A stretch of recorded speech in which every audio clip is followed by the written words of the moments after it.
নমস্কার প্রিয় দর্শক বন্ধু, আপনারা কি জানেন যে কত ধরনের পেনশন পাওয়া যায়? আসুন এই নিয়ে আমরা আলোচনা করব। তার আগে আপনারা অবশ্যই আমার চ্যানেলটি সাবস্ক্রাইব করে নেবেন। আপনারা জানবেন যে ৮ ধরনের পেনশন পাওয়া যায়। এই ৮ ধরনের পেনশন এমপ্লয়িজ প্রভিডেন্ট ফান্ড যে থেকে আমরা পাই, সেই ৮ ধরনের পেনশন নিয়ে আমরা আলোচনা করব। তাহলে প্রথমে যেটা, সেই প্রথম হলো বৃদ্ধাবস্থা পেনশন, যেটা বয়স্ক পেনশন বলা হয়। সেটা ১০ বছর আপনাকে কাজ করতে হবে এবং সেটা ৫৮ বছর পর থেকে আপনি সেইটা পেনশনটা পাবেন। তাতে যদি আপনি কাজ করতেও থাকেন, তবু ৫৮ বছর যখন আপনার পূর্ণ হবে, তখন আপনি পেনশন পেতে আরম্ভ করবেন। ২ নম্বরে হলো পূর্ব পেনশন। আপনি ১৮ বছর আগে যদি কাজ ১০ বছর আপনি চাকরি করার পরে যদি আপনি কাজ ছেড়ে দেন এবং ৫৮ বছর আগে যদি পেনশন নিতে চান, সেই হিসাবে আপনি পেনশন পাবেন। তাহলে আপনাকে প্রত্যেক কম বয়সী হিসাবে আপনার ৪% আপনার পেনশন কমবে, অথবা আপনি ৫০ বছর থেকেই আপনি পেনশন পাবেন। তার জন্য একটা উদাহরণ দিয়ে আমরা দেখব যে আমরা কীভাবে পূর্ব পেনশনটা পাবো।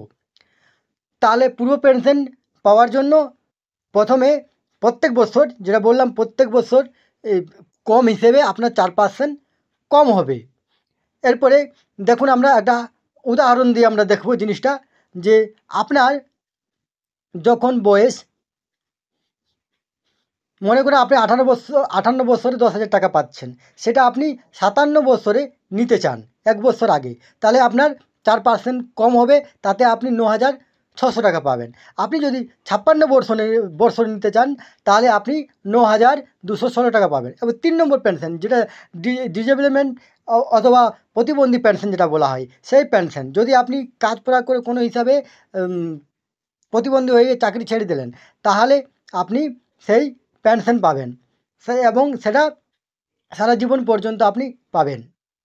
কিন্তু সেখানে শুধুমাত্র ১ মাস যদি আপনাকে পেনশনের কাটা হতো। এরপর আপনার বিধবা ও শিশু পেনশন, সেই বিধবা ও শিশু পেনশন আপনারা পাবেন যে দুর্ভাগ্যক্রমে যদি মৃত্যু হয়ে যায়, তাহলে তার বউ বা স্ত্রী ও তার ২৫ বছরের অপূর্ণ ২ বাচ্চা পাবে। এরপরে যদি ২৫ বছরের নিচে, ২৫ বছর ওপরে হওয়ার পরে তার পেনশন বন্ধ হয়ে যাবে।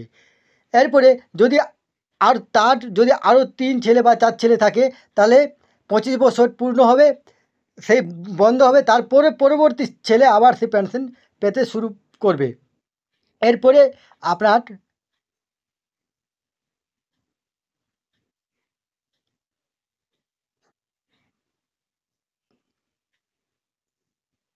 এরপরে বিকলাঙ্গ পেনশন, যেটা ৫ নম্বরে অনাথ পেনশন। যদি কোনো হিসেবে তার মা বাবা সমস্ত পরিবারের সমস্তই মারা পড়ে, তাহলে সেই ক্ষেত্রে ২৫ বছরের নিচে ২টি বাচ্চা পেনশন পাবে।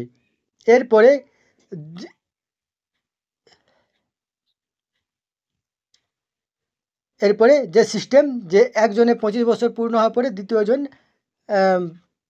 তৃতীয়জন পেনশন পাবে, এইভাবে যেটা আছে সেটা পাওয়া যায়। এরপরে নামাঙ্কিত পেনশন, আপনি যে ইপিএফ করবেন, সেখানে নমিনি যাকে রেখেছেন, সেই হিসেবে উনি পেনশন পাবেন, আপনার নমিনি হিসেবে। যে আপনি মারা যাওয়ার পরে যে আপনার নমিনি আছেন, উনি পাবেন পেনশন।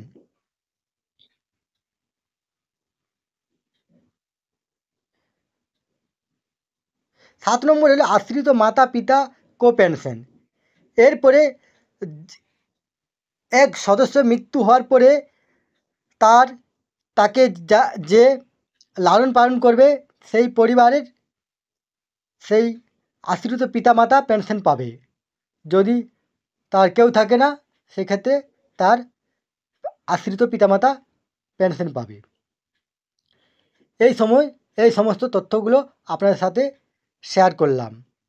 সুস্থ থাকবেন, ভালো থাকবেন। ধন্যবাদ।